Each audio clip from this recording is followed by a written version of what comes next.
Olá, estamos mais uma vez aqui reunidos, né, para a gente conversar sobre a continuação da aula anterior, sobre métodos de ensino.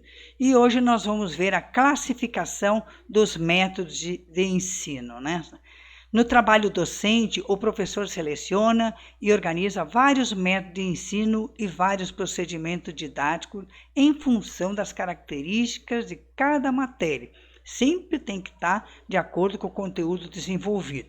E a utilização de métodos depende da relação entre os objetivos e o conteúdo, né? E o método das matérias.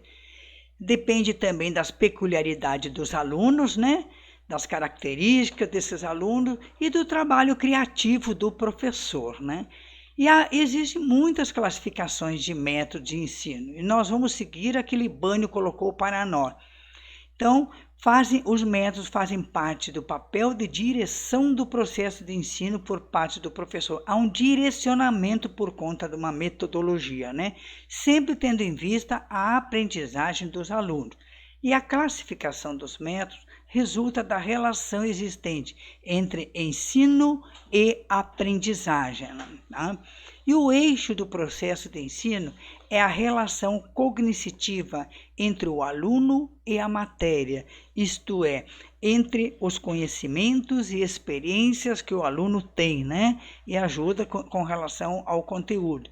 E os métodos ativam as forças mentais dos alunos para a assimilação da matéria. O que quer dizer isso? Ajudam o aluno a pensar, a refletir, né? A questionar, né? E o processo de ensino, então, ele tem dois aspectos. Um aspecto externo, que trabalha os conteúdos de ensino, ou seja, a matéria, o conteúdo que vai ser ensinado.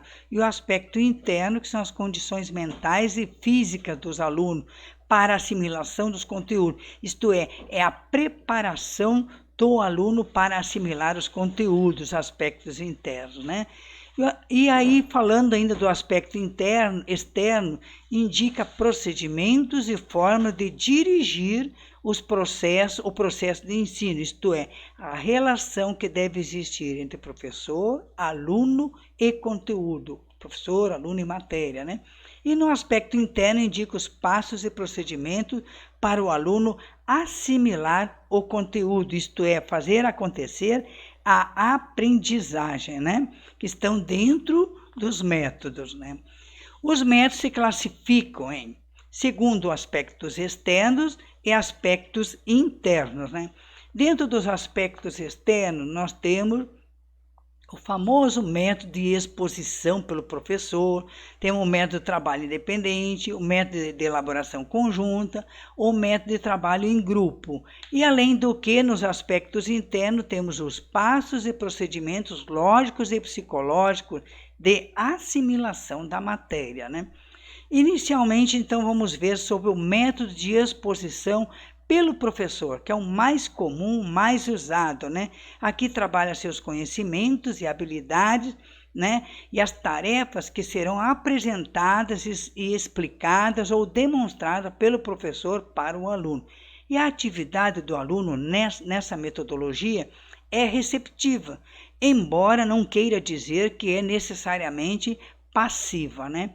E entre as formas de exposição, né, nós temos a exposição verbal, a demonstração, a ilustração, a exemplificação, né? Dentro da exposição verbal, que é a fala, né? A conversa, a fala, e é chamada também de aula expositiva também, né? Explica o assunto, fala sobre o assunto, o professor estimula o aluno, né? Através da sua fala, né? Na forma da demonstração, ele demonstra, né? Representa fenômenos, né? Ele usa determinados fenômenos e pode usar também a questão dos slides também para trabalhar, né?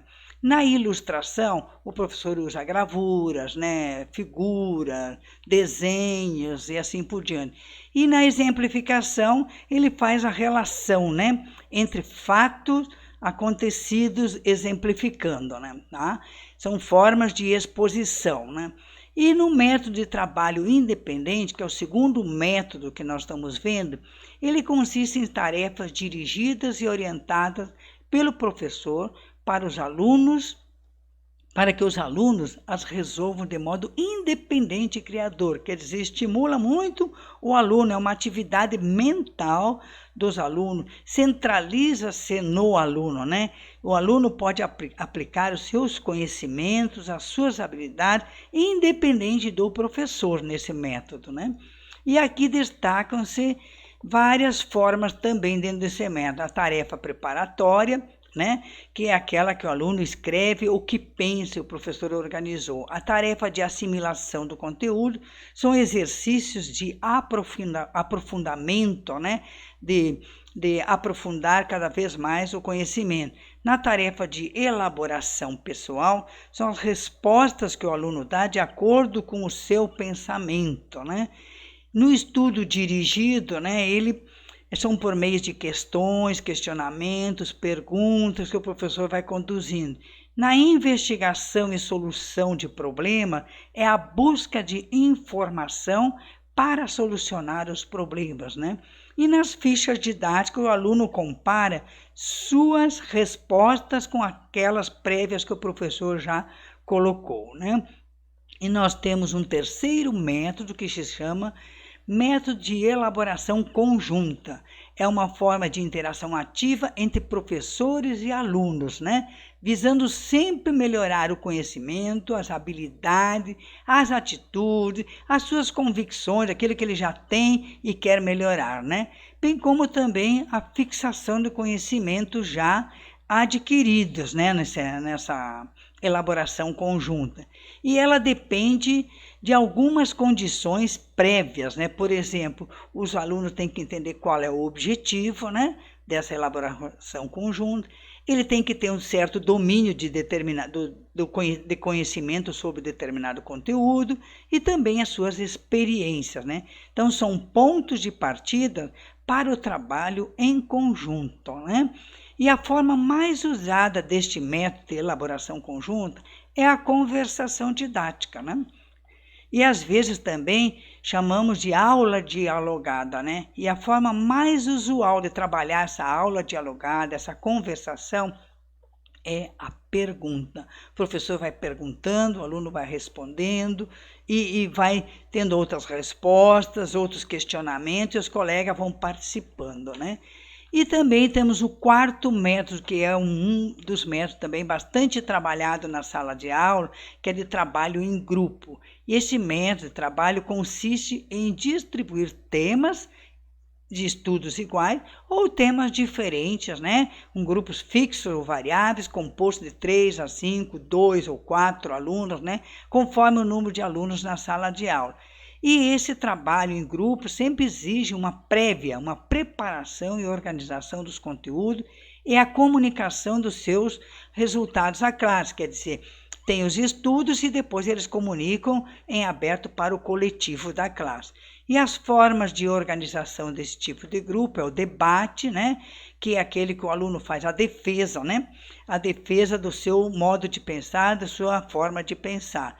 Tem a outra técnica que chama-se Phillips 66, porque é de 6 em 6 alunos, ou de 5 em 5, né, que vão estudando determinado questionamento, determinado tema, né, para depois expor, né.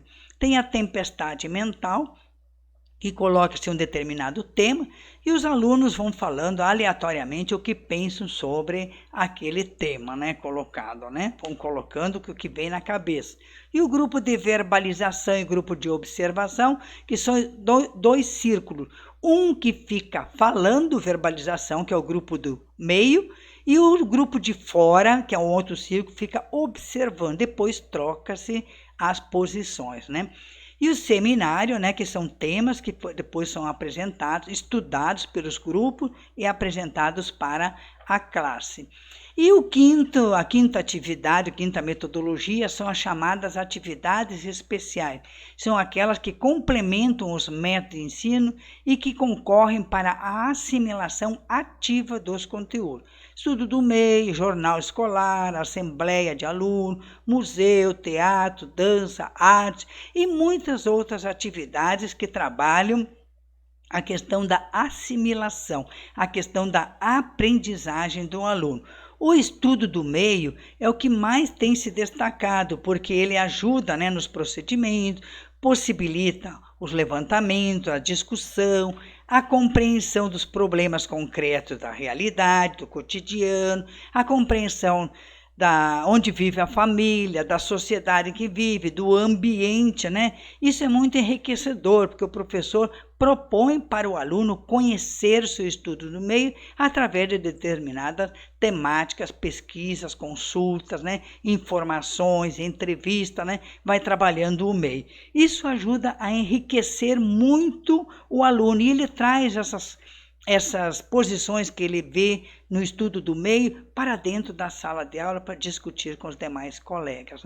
E essa técnica ela é muito importante porque ela implica nas fases de planejamento, execução e exploração dos resultados. Isto é, existe uma organização, um planejar e um executar, que o aluno vai executando, vai desenvolvendo, estudando o meio e depois apresenta os resultados deste estudo do meio. E aqui nós encerramos mais uma aula, sobre métodos de ensino, em que vocês vão ler, estudar, sobre estes conteúdos, E ali nós vamos apresentar na próxima aula, se Deus quiser, vamos falar ainda sobre matemática e depois sobre o planejamento. Tenham uma boa noite.